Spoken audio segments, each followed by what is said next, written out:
I am here to do my Media Literacy 321 vlog.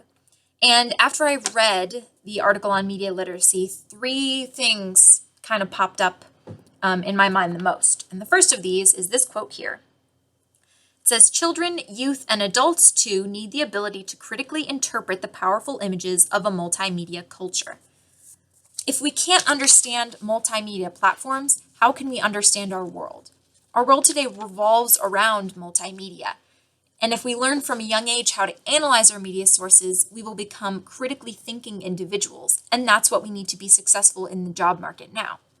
We no longer need to memorize and regurgitate information. We need to be able to analyze data sources well.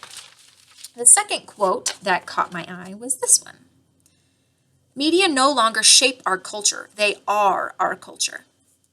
So the media is everywhere now, and we're constantly searching the web, texting, calling each other, and using our phones and laptops. Our society would not function today without our technology. At least I don't think it would function very well or the same way. How would we communicate with our friends around the world or our colleagues across the country? I think that technology and media is so embedded in our lives that without it, we wouldn't really have much of a culture. The third point that caught my eye was this one. "Education needs to be geared toward the handling of data rather than the accumulation of data." When I was younger, I was asked to memorize the multiplication times tables and the division times tables in the order of the presidents and state capitals, and I never really learned any of that because it was never relevant and necessary. There's a calculator on my phone, which is always with me, and I can look up anything that I don't know the answer to on the internet. And now that I have a smartphone, that makes it a whole lot easier because I can be in class looking things up now. But now I need to be able to determine whether information is credible and how I can use it instead of just memorizing information that I don't really need. I don't have to cram my brain full of useless things because if I don't know something, I can just look it up now.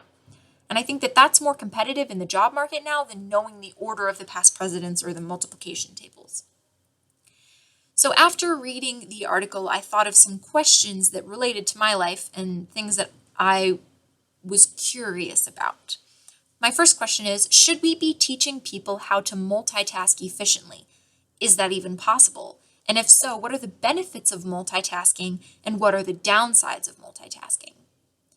My second question is, if I can't keep up with technological advance, will I be able to compete in the job market?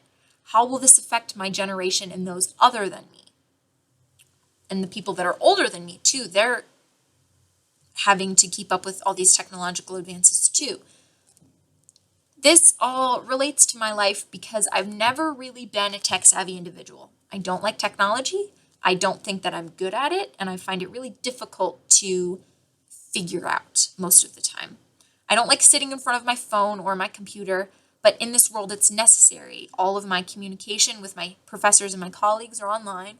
Some of my work is online, my schoolwork is online. And if I can't do those things, if I can't stay up to date with technology and media in order to be able to do my schoolwork well and compete with other students, I'm kind of useless. If I can't keep up with technological advance, I won't be competitive in the job market when I graduate. And this kind of scares me. Will my employers be checking to see if I'm tech savvy? Is there even a way for them to check that? Will I be an effective teacher with my tech knowledge now? And how can I become more tech savvy and with the times?